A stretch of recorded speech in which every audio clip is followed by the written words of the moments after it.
প্রিয় লিসেনার্স, আসসালামু আলাইকুম।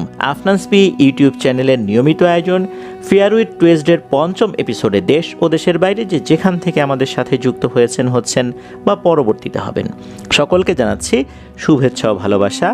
আশা করি সবাই ভালো আছেন, সুস্থ আছেন। প্রিয় লিসেনার্স, আমাদের Afnan the horror world YouTube channel সেটাই কিন্তু শুরু থেকেই অসংখ্য প্রবাসী রেমিটেন্স যোদ্ধা ভাইয়েরা ঘটনা পাঠিয়েছেন। তাদের ভালোবাসা আর তাদের সহযোগিতায় আফনান দ্য হরর ওয়ার্ল্ড কিন্তু অনেকটাই এগিয়েছে। বিশেষ করে বহির্বিশ্বে যারা রয়েছেন, এই বহির্বিশ্বে আফনান দ্য হরর ওয়ার্ল্ডকে পরিচিত করার জন্য আমাদের রেমিটেন্স যোদ্ধা ভাইরা যথেষ্ট পরিমাণে কাজ করেছেন। আলহামদুলিল্লাহ, তাদের প্রতি আমাদের কৃতজ্ঞতার শেষ নেই।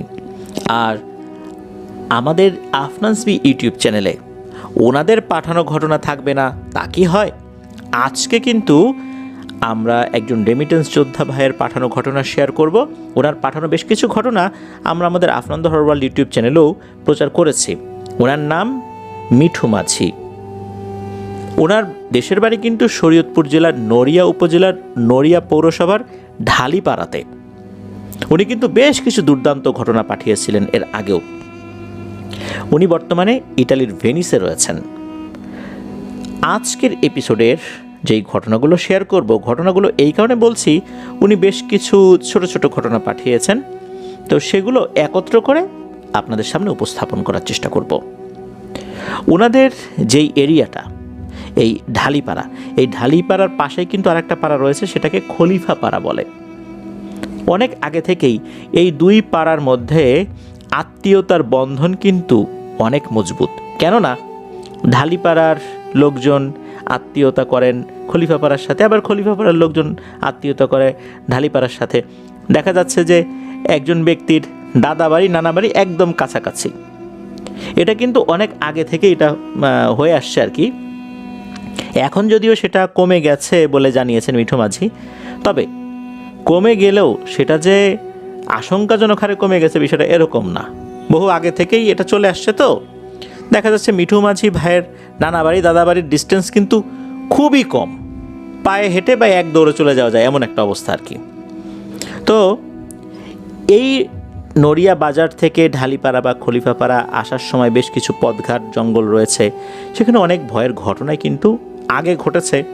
এখন যে ঘটে না এটা বলা যাবে না, তবে এখন এই ভয়ঙ্কর ঘটনা ঘটার যে সংখ্যাটা এটা অনেকটাই কমে এসেছে। কেননা চারদিকে অনেক আলোকিত হয়ে গেছে, মানুষজন এখন দেখা যাচ্ছে যে অনেক রাত পর্যন্ত চলাচল করে, গাড়ি চলে, আলো জ্বলছে চতুর্দিকে, যার কারণে আসলে এখন ওই রকমভাবে একাকী চলাচল করার লোকজনও কম। দেখা যাচ্ছে কেউ একাকী চললেও তার সাথেও আলো থাকে। দেখা যাচ্ছে উনি মোবাইল ফোনে কোরআন তেলাওয়াত বাজিয়ে চলছেন। এই সমস্ত কারণ ছাড়াও আরও অনেক কারণেই এখন ভয়ের ঘটনাগুলো কম ঘটছে। দেখা যাচ্ছে ওই জঙ্গলগুলোও অনেক কমে গেছে। যে সমস্ত গাছগুলোতে ভয়ের ঘটনাগুলো আগে হতো, এই গাছগুলোও এখন খুব একটা দেখা যায় না। এই সমস্ত কারণে আর কি, শুধু ওইখানে না, বিভিন্ন জায়গাতেই ভয়ের ঘটনা কিন্তু অনেকটাই কম শোনা যায়। তবে ভয়ের ঘটনা কম শোনা যায় বলে যারা আমাদেরকে ভয় দেখায় তারা কমে গেছে, এটা মনে করার কিন্তু কোনো কারণ নেই। তো চলুন ঘটনায় চলে যাই। মিঠু মাঝি ভাই যে ঘটনাগুলো আমাদেরকে পাঠিয়েছেন তার মধ্যে একজন ব্যক্তির নাম না বললেই না, যদিও বা উনি সরাসরি এই ঘটনার সাথে সম্পর্কযুক্ত নন, তবে ওই এলাকায় খুবই সজ্জন ব্যক্তি হিসাবে উনি পরিচিত ছিলেন। ওনার নাম হচ্ছে হারুনুর রশিদ। উনি চেয়ারম্যান ছিলেন, 2004 সালে মারা গেছেন। উনি যদিও বা একটা রাজনৈতিক দলের মনোনীত ব্যক্তি ছিলেন, কিন্তু দল মত নির্বিশেষে প্রত্যেককেই উনি সহযোগিতা করতেন। ওনার জন্য দোয়া চেয়েছেন, কারণ ওই এলাকার অনেকেই আজকের এই ঘটনা শুনবেন, তারাও দোয়া চেয়েছেন। যিনি এত মানুষের উপকার করেছেন তার জন্য দোয়া চাওয়াটাই তো স্বাভাবিক। আমরা আফনান দ্য হরর ওয়ার্ল্ডের পক্ষ থেকে দোয়া করি। উনি আল্লাহর কাছে চলে গেছেন অনেক আগেই, আল্লাহ তাআলা তার ভুল ত্রুটিগুলো ক্ষমা করুন। তো প্রথম যে ঘটনাটি শেয়ার করবো, এটা 1995 কি 96 সালের দিকে ঘটেছিল। ওই সময় ওই এলাকাতে কিন্তু বিদ্যুৎ সব বাড়িতে ছিল না, যে কয়েকটা বাড়িতে ছিল তার মধ্যেও আবার হাতে গোনা কয়েকটা বাড়িতে টেলিভিশন ছিল। ওই সময় তো বিটিভি ছাড়া অন্য কোনো চ্যানেল যাদের বাড়িতে ডিশ সংযোগ ছিল না, বিশেষ করে শহর এলাকাগুলোতে কিছু কিছু বাড়িতে ডিশ সংযোগ ছিল, কিন্তু সেটাও তো খুব রেয়ার ছিল ওই সময়। আর এরকম মফস্বল এরিয়াগুলোতে তো ডিশ কানেকশনের চিন্তাই করা যায় না, ওই সময় শুধু বিটিভি দেখা যেত। আর বিনোদন বলতে কয়েকটা বিষয় ছিল, সেটা হচ্ছে শুক্রবারের দিন যদি কোনো বাংলা সিনেমা দেখায় সেটা, আর হচ্ছে শুক্রবারের দিন রাত 8টার বাংলা সংবাদের পর এই আলিফ লায়লা এরকম কিছু সিরিয়াল হতো, সেগুলো 90-এর দশকের শুরুর দিক থেকে কিন্তু আলিফ লায়লা শুরু হয়েছিল। ওই সময় আলিফ লায়লা ব্যাপক জনপ্রিয়তা পেয়েছিল, কারণ ওই সময়ে এই ধরনের ভয়ের যেই এপিসোডগুলো তখন তো মানুষের কাছে পরিচিত ছিল না। এখন অবশ্য আলিফ লায়লার সেই ভুতুরে সিনগুলো দেখলে অনেকটাই হাসি পায়, কারণ হচ্ছে আমরা এর থেকেও আরও অনেক ভালো ভালো ভিডিও দেখেছি, যার কারণে ওই ভিডিওগুলো দেখে এখন আর ভয় লাগে না। তবে ওই সময় মানুষের মধ্যে যেই ধরনের একটা উত্তেজনা কাজ করতো ওটা দেখে, সেই অনুভূতিটা কিন্তু এখনও আমরা যখন ওই এপিসোডগুলো ইউটিউবে মাঝে মাঝে সামনে আসা দেখতে পাই তখন কিন্তু ফিল করি। তো ওই সময় মিঠু মাঝি ভাইদের বাসায় টেলিভিশন ছিল, দেখা যেত যে ইলেকট্রিসিটি কিন্তু মাঝে মাঝে চলে যেত। আলিফ লায়লা শুরু হয়েছে, হঠাৎ করে ইলেকট্রিসিটি চলে গেছে, 1 ঘন্টা পরে আসতো, এমনও হয়েছে। তো মানুষ হতাশ হতো, কারণ সারা সপ্তাহ ধরে মানুষ অপেক্ষা করতো কখন এটা দেখবে। এই কারণে এই মিঠু মাঝি ভাইয়ের বাবা কী করেছিলেন, একটা ব্যাটারি বানিয়ে নিয়ে এসেছিলেন। ব্যাটারিটা আগে থেকেই বাজারের নির্দিষ্ট চার্জার পয়েন্ট থেকে চার্জ দিয়ে নিয়ে আসতে হতো। এরপর যদি কখনো ইলেকট্রিসিটি চলেই যেত, সেক্ষেত্রে ব্যাটারির ব্যবস্থা তো ছিলই। এই জন্য দেখা যেত যে অন্য বাড়িতে, যে বাড়িতে ব্যাটারির ব্যবস্থা নেই, সেই সমস্ত বাড়িগুলোতে লোকজন টেলিভিশন দেখতে যেত, কিন্তু তার থেকেও 5-6 গুণ বেশি মানুষ আসতো এই মিঠু মাঝি ভাইদের বাড়িতে। কেননা বিদ্যুৎ চলে গেলেও তো টেনশন নাই, ব্যাটারি সংযোগ লাগিয়ে দেবেন এই কারণে। তো ওই বাড়িতে এত পরিমাণ লোক আসতো যে পাটি বিছিয়ে দিতে হতো। ওনারা হোগলার পাটি কিনে রেখেছেন আর কি, হোগলা দিয়ে পাটি বানানো হয়, এগুলো বিছিয়ে দিতেন, অনেক মানুষ সেখানে এসে বসতো। তো ওর মধ্যে কিন্তু এই মিঠু মাঝি ভাইয়ের আপন খালামণিও আসতেন। ওনার বাড়ি অবশ্য এই মিঠু মাঝি ভাইদের বাসা থেকে একদম নিকটে ছিল। শুরুতেই বলেছি যে এই ঢালিপাড়া, খলিফাপাড়া এই এলাকার লোকজন তারা আত্মীয়তা করে একদম কাছাকাছি জায়গায় আর কি। তো খালামণি আসছেন, উনি কিন্তু কোনো আলো নিয়ে আসেন নাই, কারণ বাসা তো খুব বেশি দূরত্বে না, অল্প একটু দূরত্ব, কয়েক মিনিটের হাঁটা পথ আর কি। তো আলিফ লায়লা দেখার পর উনি চলে গিয়েছেন। উনি কিন্তু আর রাত্রি বেশি করেন নাই, কারণ হচ্ছে আলিফ লায়লা দেখার পর অনেকেই বাসায় চলে যেত। আলিফ লায়লা হতো মাত্র 30 মিনিটের একটা সময়, এর মধ্যে যে পরিমাণ বিজ্ঞাপন দেখানো হতো, দেখা যেত যে 10 থেকে 12 মিনিট ম্যাক্সিমাম দেখানো হতো, আর পুরো সময়টাই হচ্ছে বিজ্ঞাপন। এরপরে অন্য কোনো ওরকম উল্লেখযোগ্য অনুষ্ঠান না থাকার কারণে মানুষজন চলে যেত। তো খালামণিও চলে যাচ্ছিলেন। তো উনি যখন যাচ্ছেন, যাওয়ার পথে একটা জায়গায় কোনো লোকজন নাই, ওই জায়গাটা একটু অন্ধকার। অনেক সময় হয় না যে বাসার ঠিক আগে, ওখান দিয়ে তো শুধু ওই বাড়ির লোকজনই চলাচল করে, অন্য লোকদের চলাচল করার দরকার হয় না। তো ওই রকম একটা জায়গায় এসে হঠাৎ করে কোনো কারণ ছাড়াই মনে হলো ঠাস করে ওনার গালে কেউ চড় দিল। এত জোরে চড়টা দিয়েছে, উনি চড় খেয়ে রাস্তার পাশে পড়ে যান। উনি বুঝতে পারলেন না যে কে চড় দিল, তাকিয়ে দেখলেন কেউ নাই। উনি মুখের উপর হাত দিয়ে দ্রুত বাসায় চলে আসেন। বাসায় আসার পর উনি বাড়ির সদস্যদেরকে বলতেছেন যে আমি তো রাস্তায় এরকম একটা ঘটনার মুখোমুখি হইলাম এই বাসার কাছাকাছি জায়গায়। তখন বাড়ির লোকজন বলে যে কী বলিস, এইখানে কেউ এরকম মারবে, তোকে মারার মতো লোকজন তো এখানে কাউকে দেখি না। আচ্ছা ঠিক আছে, দেখি কোথায় মারছে দেখি। তো ওনাদের বাসায় কিন্তু ইলেকট্রিসিটি ছিল না, কুপির আলো ছিল আর কি, ল্যাম্পও অনেকে বলে আর কি, ল্যাম্প বা ল্যাম্পও বলে বিভিন্ন জায়গায়। তো কুপির আলোতে তার মুখের কাছে যখন আলোটা নিয়ে আসা হয়েছে বা দেখার চেষ্টা করা হচ্ছে যে মুখে আসলে কি হয়েছে, তখন ওনারা যেটা দেখেন এটা দেখে মারাত্মক ভয় পেয়ে যান। ওনারা দেখেন তার শুধু এই মুখমণ্ডলের এক পাশ না, একদম কপাল থেকে শুরু করে নিয়ে নাকের একটা অংশ এবং ঘাড়ের আগ পর্যন্ত, মানে ঘাড়ের একটা নির্দিষ্ট অংশ পর্যন্ত এত মোটা মোটা আঙ্গুলের দাগ হয়ে আছে, মনে হচ্ছে কোনো একটা গরিলা টাইপের প্রাণী তাকে চর মেরেছে। এত মোটা আঙ্গুল সাধারণত মানুষের খুবই কম হয়, খুবই কম হয়। যাদের হয় তারাও সুপার হিউম্যান টাইপের কেউ একজন হতে পারে আর কি, এমন টাইপের মানুষ হবে, কিন্তু তাদের এলাকায় এমন কোনো মানুষ নেই। তাহলে কে মারল? বুঝতে পারলেন যে এটা নিশ্চয়ই কোনো অশরীরীর কাজ। কিন্তু উনি তো কোনো অপরাধ করেননি, মাথার চুলও বাঁধা ছিল, মাথায় ঘোমটা দেয়া ছিল, ঠিকঠাক মতোই আসছিলেন উনি, হঠাৎ করে কেন মার খেলেন? যদিও বা এই বিষয়টা নিয়ে উনি আর কোনো হুজুর কবিরাজ দেখান নাই, বা এই ঘটনার পরে ওনার শরীরে যে অন্য কোনো ধরনের কোনো সমস্যা হবে এমনটাও হয়নি আর কি, যার কারণে এটা নিয়ে ওনারা আর বেশি দূর আগান নাই। এটা তো গেল হচ্ছে মিঠু মাঝি ভাইয়ের খালামণির ঘটনা। ঘটনা কিন্তু এখানেই শেষ না, আরও আছে। এরপর আসি আর একটা ঘটনায়। সেটা হচ্ছে যে এই মিঠু মাঝি ভাইয়ের আপন নানা, উনি কিন্তু মুয়াজ্জিন ছিলেন। মুয়াজ্জিন ছিলেন বলতে উনি কিন্তু পেশাগতভাবে কোনো মুয়াজ্জিন ছিলেন না। উনি খুবই ভালো একজন মানুষ ছিলেন, সৎ মানুষ ছিলেন। উনি বিনা পয়সায়, অর্থাৎ কোনো পারিশ্রমিক ছাড়াই বহুকাল ধরে মসজিদের খেদমতে ছিলেন। যেহেতু উনি মুয়াজ্জিনের কাজ করতেন, স্বাভাবিকভাবেই কিন্তু নির্দিষ্ট সময় মেনেই ওনাকে আজান দেওয়ার জন্য মসজিদে যেতে হতো। তো উনি একদিন মসজিদে যাবার জন্য বের হয়েছেন, ফজরের আজান দিবেন আর কি। তো ফজর আজানের জন্য যেহেতু ওনাকে মসজিদে যেতে হবে, যখন উনি বের হয়েছেন তখনকার সময়টা তো বেশ ক্রিটিক্যাল, কেননা ওই সময়ে অনেক ভয়ের ঘটনাই ঘটে। ওনাদের বাড়ি থেকে ওই মসজিদে যাওয়ার জন্য একটা ছোট্ট কালভার্ট পড়তো ওই সময়।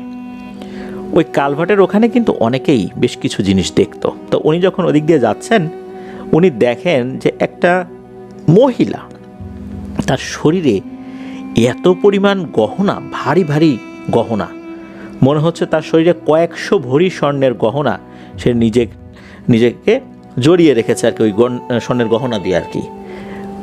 চাঁদের আলোতে এই গহনাগুলো এমন চকচক করছে, দূর থেকে দেখলে মনে হচ্ছে যে এই জিনিসটা মানুষ যে না, এটা বোঝাই যাচ্ছে। কারণ এত গহনা তো মানুষ পরে না, আর ওই সময় একজন মহিলা রাতের বেলা এরকম গহনা পরে যাবেন, এটা নিশ্চয়ই স্বাভাবিক কিছু না। নানা জিনিসটা যখন দেখেছেন, তখন নানা আগে থেকেই ওনার তো জানা ছিল, সেই জানার আলোকেই উনি তখন চিন্তা করলেন যে এটার সাথে কোনো ধরনের কোনো ক্ল্যাশে যাওয়া যাবে না, কেননা ওই রাস্তায় এরকম একটা মহিলা আসা যাওয়া করে, এটা কিন্তু নানা জানতেন। উনি কি করলেন, আস্তে করে ওই মহিলাকে পাশ কাটিয়ে চলে যাচ্ছেন। মহিলাকে কিন্তু সালামও দেন নাই, কোনো কথাও বলেন নাই, আস্তে করে পাশ কাটিয়ে চলে গেলেন। উনি একটু আর চোখে তাকানোর চেষ্টা করলেন যে ওই মহিলাটা তাকে কোনো ক্ষতি করার চেষ্টা করছে কিনা। তো উনি দেখলেন যে না, সে চেষ্টা করছে না। তো ওভাবেই তো উনি চলে গেলেন। এর অল্প কিছুদিন পরে এই আমাদের মিঠু মাঝি ভাইয়ের একজন খালু, তো ওনার নাম হচ্ছে রবিউল শিকদার, উনি আবার টুকটাক ঝাড়ফুঁক করতেন। তো উনি আবার এক রাতে আসছিলেন।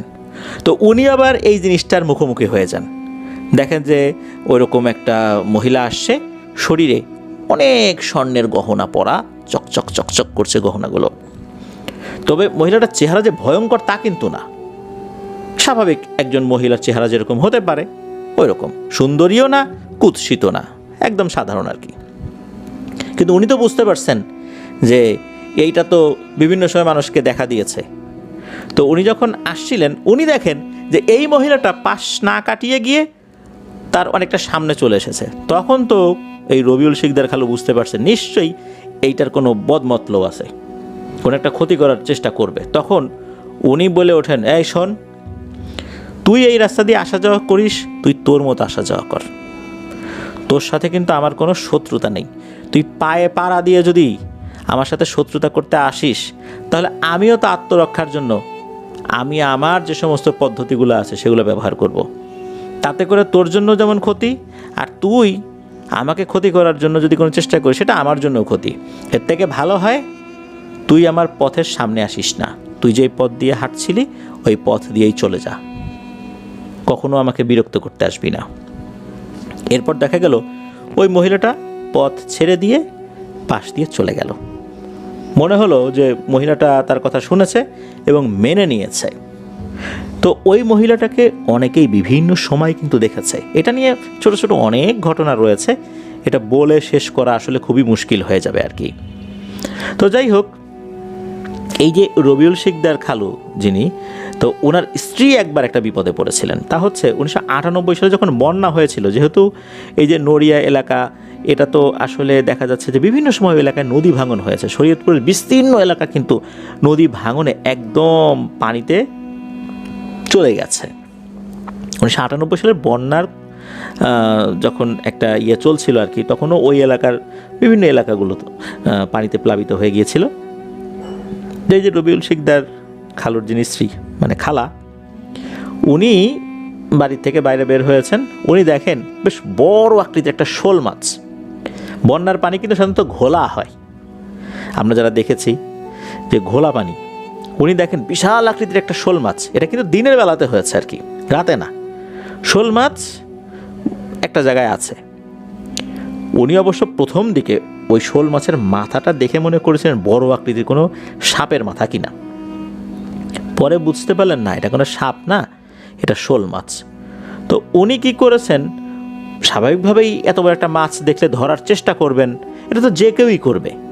তো উনি ওটাকে ধরার চেষ্টা করেছেন। ওইটা কি করলো, ওইটা খুব বেশি দূরে চলে গেল না, বা ডুব দিয়ে অন্য কোথাও চলে যাবে তা না।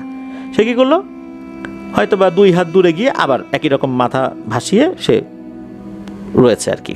তো উনি আবার ওইদিকে এগিয়ে গিয়েছেন। এরকম বেশ কয়েকবার হয়েছে। এর পরে হলো কি, ওই শোল মাছটা পানির নিচে ডুব দিয়ে চলে গেল।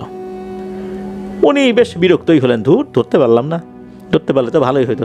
তো উনি যখন বাসায় চলে আসেন, এরপর থেকেই ওনার সাথে বিভিন্ন সমস্যা শুরু হয়ে গেছে। উনি চুল এলোমেলো করে ফেলছেন, চিৎকার চেঁচামেচি করছেন।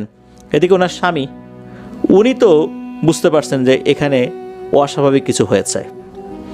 উনি তখন ওনার পদ্ধতি অনুযায়ী রুকিয়া করতে বসলেন, আসন দিলেন, ওই জিনটাকে হাজির করার চেষ্টা করছেন। বেশ কিছুক্ষণ চেষ্টা করার পর ওনার স্ত্রীর উপরে ওই জিনটা হাজির হয়। হাজির হওয়ার পর সে তো হুমকি ধামকি দিচ্ছে, হে বেটা কবিরাজ, তুই আমাকে চিনিস, টুকটাক ঝাড়ফুঁক করিস আর আমাকে হাজির করছিস, তুই আমার শক্তি সম্পর্কে জানিস, তোকে এক্ষুনি মাটির কয়েক হাত নিচে পুঁতে ফেলবো। এদিকে খালু কিন্তু জানতেন যে এদের যত হুমকি ধামকি শোনা যায়, এরা আসলে ততটাই দুর্বল। এরা মানুষকে ভয় দেখিয়ে আতঙ্কিত করে বিভিন্ন ধরনের সমস্যা সৃষ্টি করতে চায়। উনি বললেন, কার শক্তি কতটুকু আছে সেটা বোঝা যাবে, আগে বল তুই আমার স্ত্রীকে কেন ধরেছিস। তখন সে বলছে যে আমি এরকম শোল মাছ সেজে ওখানে ছিলাম, আমাকে বিরক্ত করছে, ধরার চেষ্টা করছে। তখন খালু বলতেছে, হ্যাঁ ভালো কাজ করছে তো, তুই শোল মাছ সেজে দিন দুপুরে এখানে থাকবি কেন? তোকে যে ট্যাটা দিয়ে মেরে ফেলে না, এটাই তো বেশি।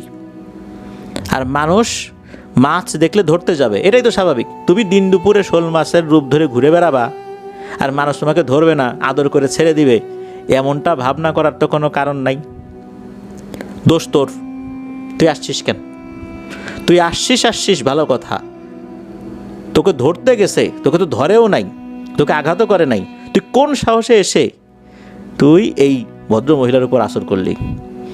তোর তো আর কোনো কথা শুনবো না রে।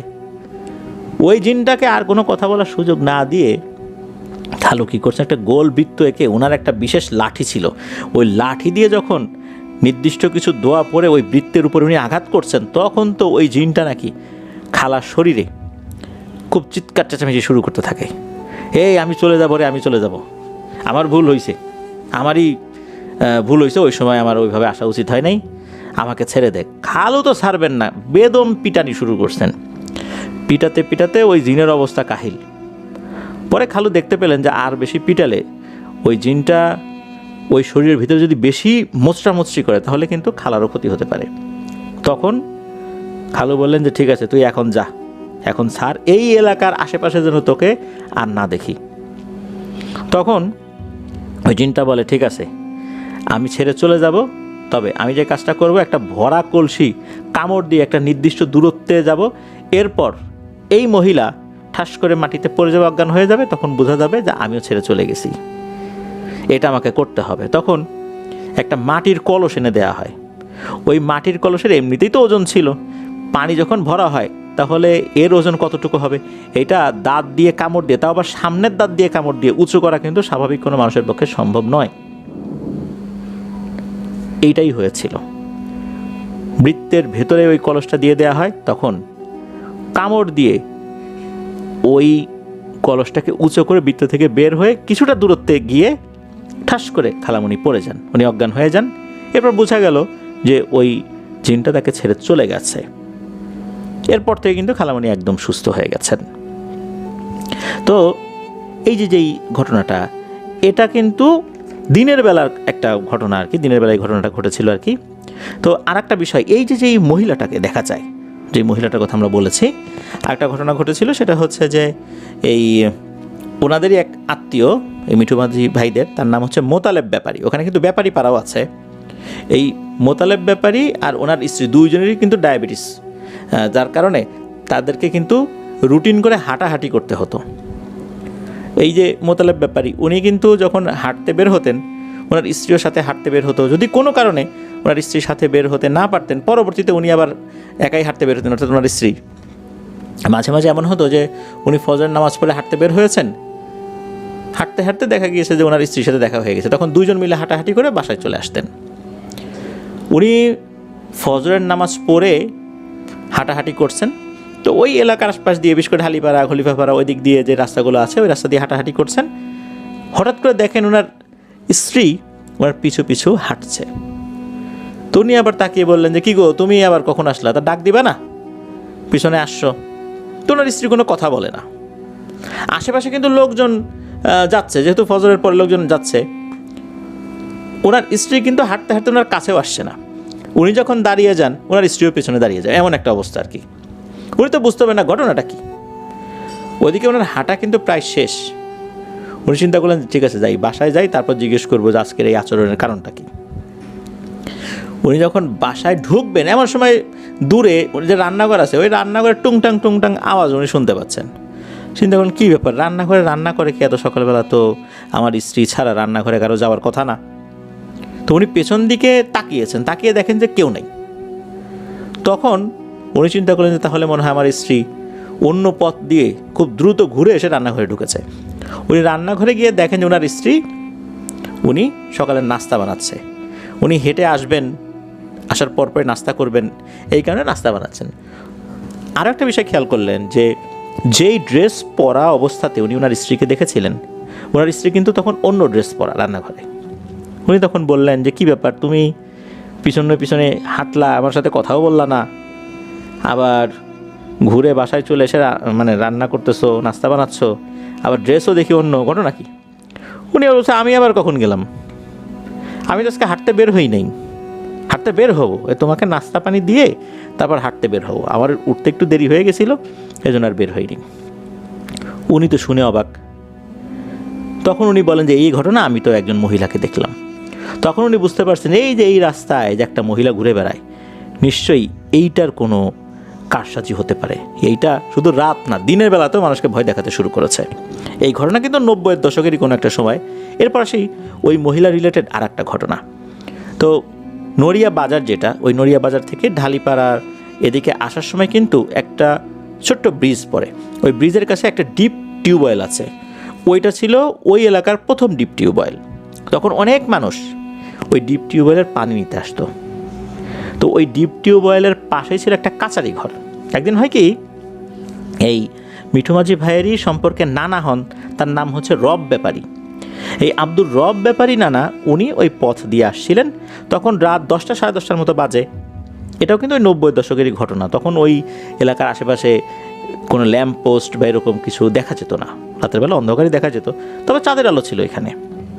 তো ডিপ টিউবওয়েল ওখানে আছে, ওই দিক দিয়ে উনি আসছেন, ওই ব্রিজটা পার হয়ে কলের কাছাকাছি আসছেন তখন দেখেন ওই যে কাচারি ঘর, ওই কাচারি ঘরের কাছে ঘোমটা দিয়ে একটা মহিলা বসে আছে। তবে তার গায়ে যে গহনা ছিল এরকমটা উনি দেখেন নাই। উনি চিন্তা করেছেন হয়তো বা অন্য কোনো বাড়ির বউ, ওনার হাজব্যান্ডের সাথে বা ওনার কোনো ছেলেপেলের সাথে ঝগড়াঝাটি হয়েছে বা বেটার বউর সাথে ঝগড়াঝাটি হয়েছে, এগুলা করে রাগ করে এখানে সে বসে আছে। রাতের বেলা একজন মহিলা বসে আছেন, স্বাভাবিকভাবেই তাদের এলাকারই যেহেতু মহিলা, একটা বিপদ আপদ হতে পারে। উনি দূর থেকে বলছেন যে, কী গো, আপনি এখানে বসে আছেন কেন, কোন বাড়ির আপনি, কোনো সমস্যা বলেন, আগায় দিয়ে আসি, কে আপনি? তো প্রথম এরকম বলছেন, কোনো উত্তর আসে না। আবার বলছেন, আবারও কোনো উত্তর আসে না। 3বার বলছেন, উত্তর আসে না। চতুর্থবার বলতে যাবেন, একটু রাগ করেই বলতে যাবেন আর কি, এমন সময় উত্তর আসছে। ওই ঘুমটা দেওয়া অবস্থাতে বলতেছে, এই বেটা, আমি কে এটা জানা কি তোর খুব বেশি দরকার? তুই যেদিক দিয়ে যাচ্ছিলি ওই দিক দিয়ে সোজা চলে যা, বারবার এত বিরক্ত করিস কেন? আর একবার যদি কিছু বলছিস এক্ষুনি তোকে মাটির নিচে পুঁতে ফেলবো। যা, যে পথ দিয়ে আসিস সে পথ দিয়ে যা। তখন তো এই আব্দুর রব ব্যাপারীটা না বুঝতে পারছেন, সর্বনাশ, আমি কোনটার খপ্পরে পড়ছি। এইটাই হতেছে সেইটা যেটা সবসময় মহিলা বেশে মানুষদেরকে ভয় দেখায়। উনি তো তাড়াতাড়ি করে ওখান থেকে দিয়েছেন এক দৌড়ে বাড়িতে চলে আসছেন। যদিও বা এই ঘটনার কারণে ওনার বড় ধরনের কোনো ক্ষয়ক্ষতি হয়নি, তো উনিও এটা দেখছেন। তো এরকম কিন্তু অনেক ঘটনা আছে যারা এই মহিলাটার মুখোমুখি হয়েছেন। এবার আসি আর একটা ঘটনায়। এই ঘটনা ঘটেছিল এই মিঠু মাঝি ভাইয়ের আরেকজন আত্মীয়ের সাথে। তিনি হচ্ছেন ছোট মামা, মিঠু মাঝি ভাইয়ের ছোট মামা। তো ছোট মামা এক রাতের বেলা বেশ বড় সাইজের একটা মাছ নিয়ে ফিরছিলেন ওই রাস্তা দিয়ে, যেই রাস্তার গল্প করছিলাম আর কি, ওই নড়িয়া বাজার থেকে ওনাদের যেই ঢালিপাড়া ওইদিকে আসার পথে। এর মধ্যবর্তী দূরত্ব ম্যাক্সিমাম 1 কিলোমিটার আর কি, পায়ে হেঁটেই অনেকে চলে আসে। যাদের বেশি সমস্যা তারা এখন হয়তো বা অটোরিকশা বা রিক্সা ইউজ করে আর কি। তো ওই 90-এর দশকে ওই সময় তো মানুষ পায়ে হেঁটেই চলে আসতো এতটুকু পথ। তো ছোটো মা একটা মাছ কিনে নিয়ে আসতেছিলেন, পথিমধ্যে হঠাৎ করে কোত্থেকে একজন মহিলা চলে আসছে। মহিলা এসে বলতেছে, এই মাছ দিয়ে যা। ছোট মামা তখনও কিন্তু বুঝতে পারেন নাই যে আসলে এটা কে। উনি মনে করেছিলেন হয়তো বা বেদে সম্প্রদায়ের কোনো মহিলা। অনেক সময় রাস্তাঘাটে দেখা যাচ্ছে যে বেদে সম্প্রদায়ের মহিলারা মানুষদেরকে তারা বিভিন্ন জিনিস চেয়ে বসে তাদের কাছ থেকে নেয়ার জন্য, একটু বিরক্তও করে আর কি, বিভিন্ন সময় দেখা যায়। মনে করছে এই টাইপের কোনো মহিলা এসে তাকে বিরক্ত করছে। এদের এলাকায় মনে হয় বেদে সম্প্রদায়ের কোনো একটা গোষ্ঠী আসছে, কিন্তু এরকম তো বিরক্ত করার কথা না। রাত বিরেতে ওরা করে, দিনের বেলাতে আসে, 2-4 টাকা চায়, এর থেকে বেশি তো করে না। উনি বলতেছেন, কেন আমি তোমাকে মাছ দেবো? কেন আমি তোমাকে মাছ দিয়ে দিলে আমি আমার বাড়িতে কি নিয়ে যাব? আমার পরিবারের লোকজন কি খাবে? বলে, না, তোকে মাছ দিয়ে যেতেই হবে, না হলে আমি তোকে যেতে দেবো না। উনি তো পড়ছেন এক মহা মুসিবতে। রাত বিরেতে এই মহিলার সাথে যদি উনি ধস্তাধস্তি শুরু করেন, অন্য লোকজন দেখলে কি মনে করবে? সে যে মাছ নিতে আসছে, এর থেকেও বড় সমস্যা হলো দেখা গেল যে সে চিৎকার চেঁচামেচি করে মান সম্মান নষ্ট করে দিচ্ছে, তখন তো হবে আর এক বিপদ। উনি ভাবছেন শুধু যে কি করবেন, দিয়েই দেবেন না কি করবেন। তখনও কিন্তু ওনার মাথায় কোনো ধরনের কোনো প্যারানর্মাল চিন্তা আসেনি। এর মধ্যে যে ঘটনাটা ঘটে সেটা হচ্ছে, ওই মহিলা মনে হলো যে ঈগলের মতো একটা ছো মেরে ওনার হাত থেকে মাছটা নিয়ে নিল। মাছটা যে নিয়ে নিল শুধু তা না, ওনার ঘাড়ের উপরে ধরেছে হাত দিয়ে, মনে হচ্ছে লোহার হাত তার ঘাড়ের উপর চেপে ধরেছে। এরপর ওনার ঘাড়ের উপরে যখন হাত দিয়ে চেপে ধরেছে, ওনার ঘাড়টা এক পাশে ধাক্কা দিয়ে যখন ফেলে দিয়েছে, তখন তো উনি ঘাড়ের ওই ধাক্কা যেহেতু লাগছে, পুরো বডি তো চলে গেছে না হলে 10-15 হাত দূরে।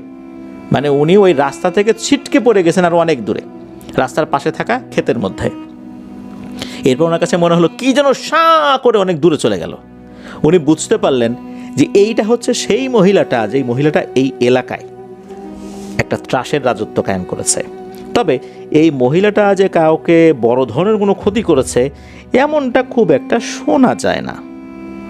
তো এটা তো গেল এই মহিলা সংক্রান্ত ঘটনাগুলো। মাঝখানে অবশ্য আমরা ওই যে শোল মাছ রিলেটেড আর একটা বিষয় আমরা বললাম, এটা কি ওই মহিলা জিনই কিনা এটা জানা যায়নি, হতে পারে যে এটা অন্য কোনো জিন।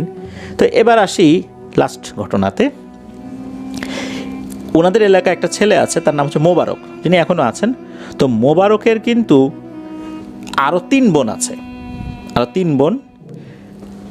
তবে এই 3 বোনের পরে আর একটা বোন হয়েছিল, 4 বোনের পরে গিয়ে হচ্ছে এই মোবারকের জন্ম। এটাও কিন্তু 1995-96 সালে ঘটেছিল। তখন এই মোবারকের যেই বোন, মানে চতুর্থ বোন, যে মানে ইমিডিয়েট বড়, যে তার বয়স অল্প কিছুদিন আর কি, অল্প কিছুদিন, একদম নবজাতক এটাও বলা যাবে না, তখন কি করতো, ওই নবজাতক যদি ঘরের মধ্যে শুইয়ে রাখা হতো, তখন ঘরের যে দরজাটা, এই দরজার উপরে কিছুটা গ্যাপে গ্যাপে কাঠ লাগিয়ে দেওয়া হতো। এমনভাবে কাঠ লাগিয়ে দেওয়া হতো নিচ দিয়ে যেন কোনো বিড়ালও ঢুকতে না পারে, আবার বাচ্চারা ঘর থেকে বাইরে বের হয়ে যেতে না পারে। কারণ হচ্ছে এই মোবারকের আরও বড় বোন ছিল, তখনও কিন্তু মোবারকের জন্ম হয়নি, মানে তখন তার যে বোন জন্ম নিয়েছে তারও তো বড় আরও 3 জন ছিল, এরাও যে অনেক বড় তা না। এই কারণে হতো কি, ওই দরজার উপর এমনভাবে কাঠগুলো লাগিয়ে দেওয়া হতো যাতে করে বাচ্চারা অনায়াসে ঘর থেকে বাইরে বের হয়ে যেতে না পারে। আশেপাশে তো খাল বিল আছে, পুকুর রয়েছে, অনেক সময় দেখা যাচ্ছে যে মা কাজ করছে, মায়ের অগোচরেই বাচ্চারা ঘর থেকে বের হয়ে পুকুরের পানিতে পড়ে গেছে বা খালের পানিতে পড়ে গেছে, মারা গেছে, এমন ঘটনা কিন্তু হরহামেশাই হয়। এই কারণে ওনারা কি করতেন, দরজার বাইরে এমনভাবে কাঠ লাগিয়ে রাখতেন যাতে বাচ্চারা বের হতে না পারে। ওনারা পা উঁচা করে ঢুকতেন, বের হতেন। তো ওই ঘরেও ওরকম লাগানো ছিল, মানে যে কয়েকটা দরজা দিয়ে বের হতে হয় এমন দরজাগুলোর বাইরে এরকম লাগানো ছিল। তো ভিতরে ওই মোবারকের বোন, তাকে শুইয়ে রাখা হয়েছে। তার নাম যে কী ছিল এটা অবশ্য মিঠু মাঝি ভাই বলতে পারেননি, যেহেতু অল্প কয়েকদিনের বাচ্চা। তো মোবারকের যে মা, ওনার একটা আইডিয়া ছিল বাচ্চা যদি ঘুম থেকে উঠে যায় তাহলে তো কান্না করবে, তখন উনি চলে আসবে। এভাবে অনেকক্ষণ হয়ে যায়, উনি রান্নাবাড়া করছেন, বাচ্চা তো কান্না করে না। তখন উনি চিন্তা করছেন কী ব্যাপার, বাচ্চাটা এখনও কান্না করলো না, ওর তো ঘুম থেকে জেগে কান্না করার কথা, দেখি তো বাচ্চাটা কি করে। তো উনি ঘরে গিয়ে দেখেন যে আরে বাচ্চাটা নাই, বাচ্চা নাই। ঘরের মধ্যে তো কোনো কুকুর বিড়াল আসারও সুযোগ নেই, শেয়াল ঢোকার সম্ভাবনা নাই, কারণ অনেক সময় দেখা যেত শেয়াল বাচ্চা নিয়ে যেত। তাহলে বাচ্চাটার কি হলো? উনি তো চিৎকার চেঁচামেচি শুরু করেছেন, আশপাশ থেকে প্রতিবেশী চলে আসছে, খোঁজাখুঁজি শুরু হয়ে গেছে, বাচ্চা কোথায় গেল, এত ছোট বাচ্চা। খোঁজা হচ্ছে, খুঁজতে খুঁজতে একটা ঘটনা তারা দেখতে পেলেন, যেটার জন্য ওনারা মোটেও প্রস্তুত ছিলেন না। দেখলেন ওনার বাসা থেকে বেশ কিছুটা দূর একটা পুকুর রয়েছে, ওই পুকুরের মাঝখানে একটা ছোট বাচ্চার লাশ ভেসে আছে। এত ছোট বাচ্চাকে ওখানে কে নিয়ে আসলো, তাও দিনের বেলাতে? এটা কিন্তু ওনারা তখন বুঝতে পারলেন না, তবে পরবর্তীতে বুঝতে পেরেছিলেন এটা এমন কোনো দুষ্টু জিনের কারসাজি যে এই বাচ্চাটাকে হত্যা করেছে। তবে ওই জিনটাকে হাজির করা বা ওই জিনটার উপর কোনো প্রতিশোধ গ্রহণ করা হয়েছিল কিনা এই বিষয়ে অবশ্য মিঠু মাঝি ভাই বলতে পারেননি। তো ওই বোনের মৃত্যুর পরেই একটা নির্দিষ্ট সময় পরে বা কয়েক বছর পরে হচ্ছে এই মোবারকের জন্ম হয়। তো ওই বোনটা এতটা নিষ্পাপ একটা শিশু যে তাকে এইভাবে জীবন দিতে হলো। এইভাবে জীবন নিয়ে নেয় জিনেরা।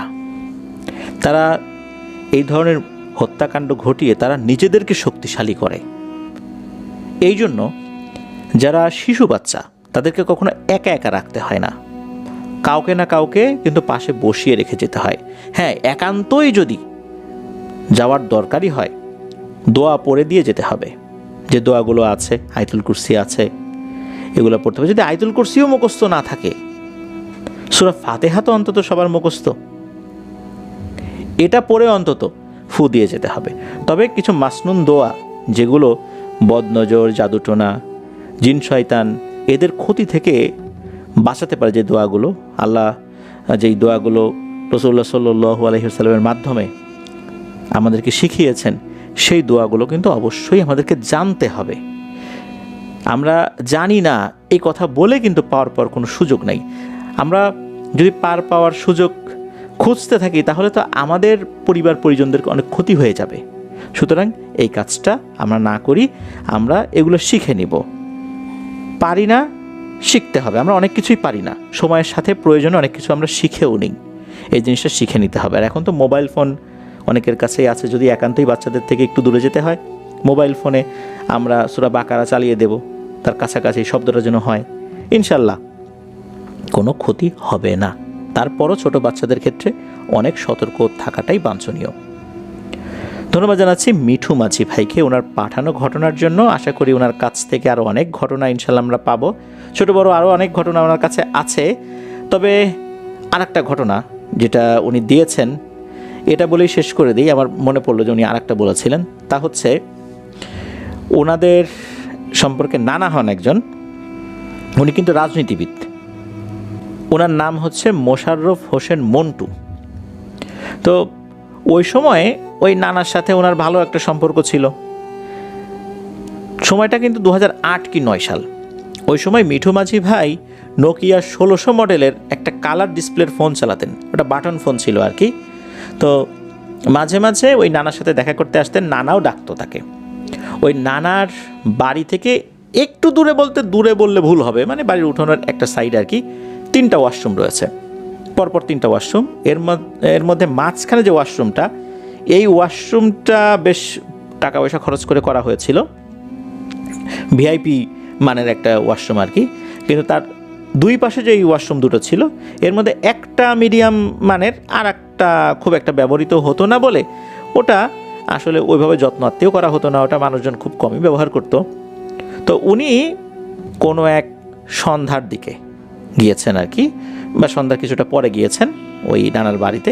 নানা আসতে বলেছিলেন মিঠু মাঝি ভাইকে।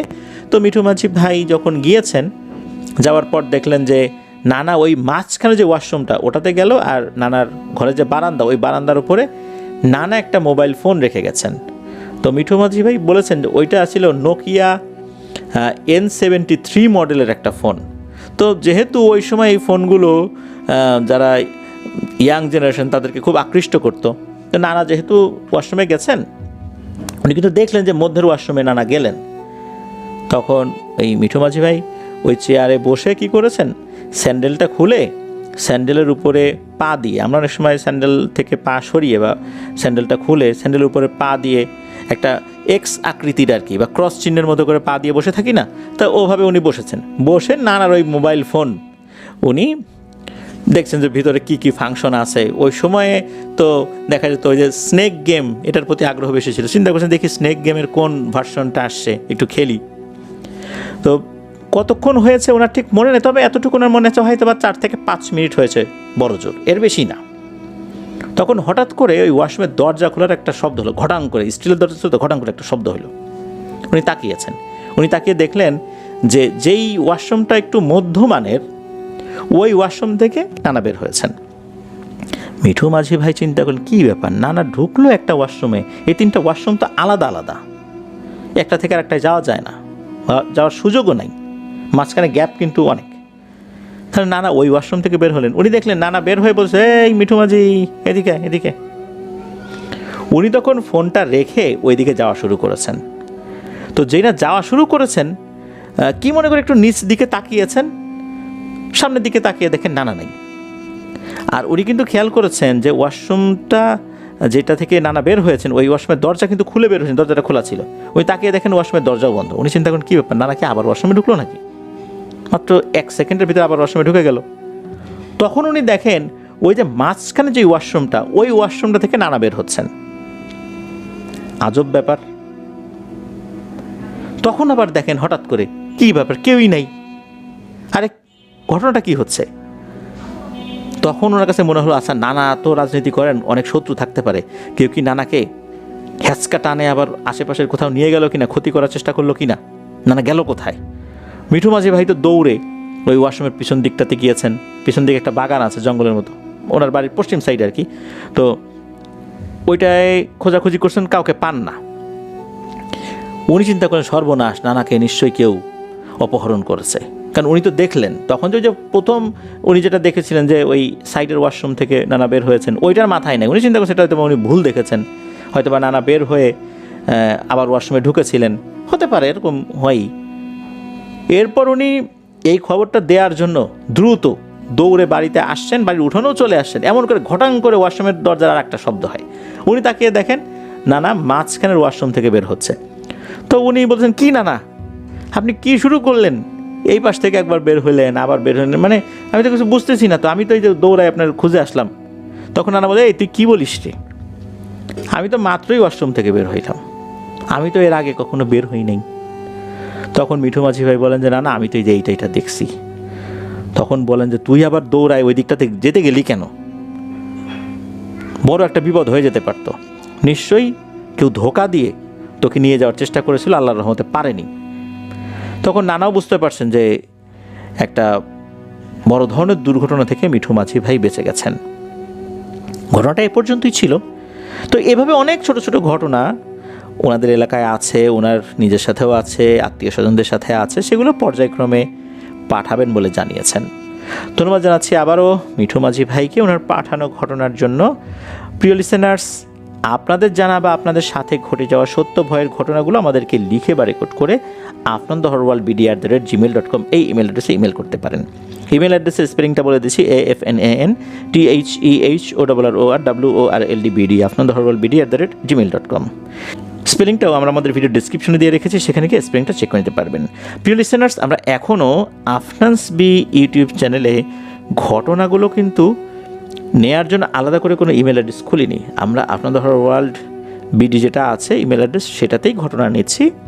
তো রবিবার দিন কিন্তু অমীমাংসিত রহস্য আমরা প্রচার করছি। আপনারা অনেকেই বলেন অমীমাংসিত রহস্যের যেই এপিসোডগুলো, এগুলো একটু দীর্ঘ করা যায় কিনা।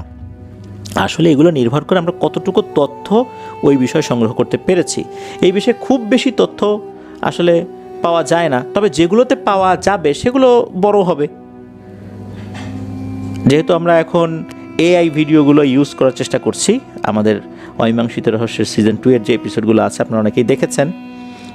আমাদের প্রচেষ্টা ইনশাল্লাহ অব্যাহত আছে, আরও কীভাবে ডেভেলপ করা যায়, এগুলোতে আরও কীভাবে কাজ করা যায় সেটা নিয়ে আমরা কাজ করে যাচ্ছি। আমাদের সীমিত যেই ইকুইপমেন্টসগুলো আছে বা আমাদের যে সীমাবদ্ধতাগুলো আছে সেগুলো নিয়ে আমরা এগিয়ে যাচ্ছি ইনশাল্লাহ।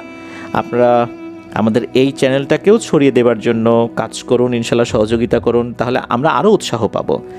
এই চ্যানেলের লিঙ্কটাও বেশি বেশি করে শেয়ার করে দিন, এই ভিডিওর লিঙ্কটাও বেশি বেশি করে শেয়ার করে দিন, তাহলে আমরা আরও উৎসাহ পাবো, আরও ভালো করে কাজ করারও চেষ্টা করবো ইনশাল্লাহ।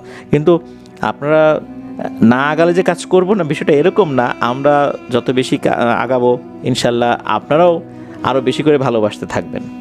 আমরা আমাদের আগানোর কাজগুলো অব্যাহত রাখবো, তবে আপনাদের কাছে কিছু আবদার তো আমাদের থাকতেই পারে, তাই না? সেই আবদারের জায়গা থেকেই মূলত বলি যে সাবস্ক্রাইব করার জন্য, বেশি বেশি করে শেয়ার করে দেওয়ার জন্য।